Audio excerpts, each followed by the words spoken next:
Okay, in this lesson we're going to be looking at Windows 7, which is in the front of your book. Okay, let's take a look at the objectives for this lesson. Create a new folder and save a file on a removable storage device. Identify the functions of an operating system. Use the Getting Started information in Windows Help and Support. Log off. Turn off the computer and view power options. Manage user accounts, display libraries, folders, and files in a window. Start programs and open data files.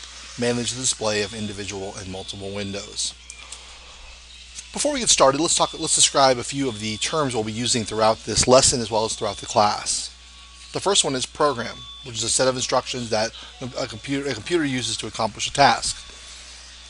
A couple examples of programs are Word, Microsoft Excel, and Microsoft Access. The next term we're going to look at is file, which is something you again will hear throughout this lesson and this class. A file is a collection of information stored on a computer under a single name. A long story short, when you create a letter or any item that you create within Word or within Excel or within Access is a file. There are many different types of files and they all do different things. A folder is a container which files are stored in. Let's talk a little bit about Windows 7. Windows 7 is the second most recent operating system. I say that because recently Windows 8 was released. As it says here, it was developed by the Microsoft Corporation, started with Windows 1 back in the 80s. You can read what it does here. It manages all other programs on your computer, stores and files in an organized manner, allows you to use the software programs, and coordinates the use of your computer hardware. Okay, let's talk a little bit first about turning on your computer. I know it's a simple activity that we do regularly.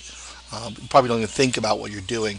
Just to give you a little bit of background, in days of old, before Windows really became big, when you ever started your PC, it was called booting. And the reason it was called booting is because it took a number of disks.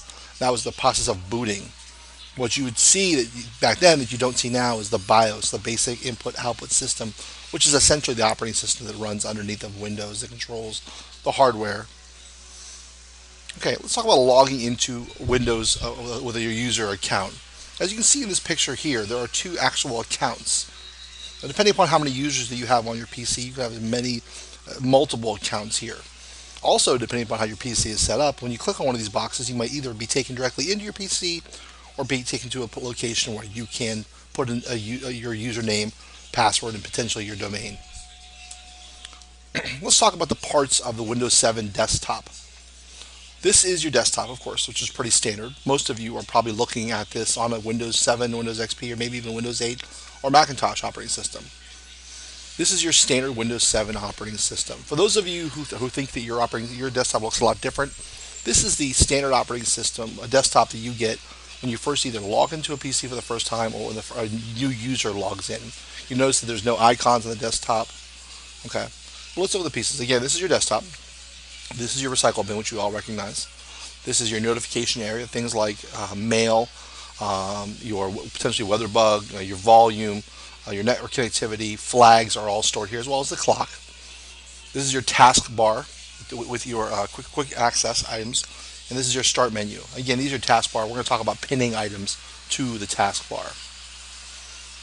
Okay, let's talk a little bit about the start menu. Depending upon what you have installed on your PC, there can be a number of different things on your start menu, but these are the standard items that you'll find on most start menus. You see, first of all, you have your all programs, which if we click on here, it gives you access to all your programs. You can see your name. This is basically your name, your documents, pictures, music. These are easily accessible items. The control panels we'll talk about later on. Devices and printers, default programs, help and support, which again we will talk about, and shutdown. Okay, this is your search box, which we will also look at later on.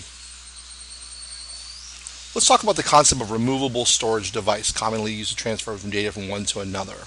Okay, first, the terminology you should know is a drive. You might hear things like the C drive, the D drive. A drive refers to any location where the files are stored. Just for your information, your C drive is almost always going to be where your your system files are located. If you have an older PC, you might have an A and a B where the floppies are stored. D and E are commonly your CDs and DVD drives, and then they go up from there. If you ever see a situation where you have like a slash, a name, and another slash, and then with a letter, oftentimes that means a network drive. Okay. Just to let you know, when you plug your flash drive in, it generally takes the next drive letter available, depending upon on the flash drive.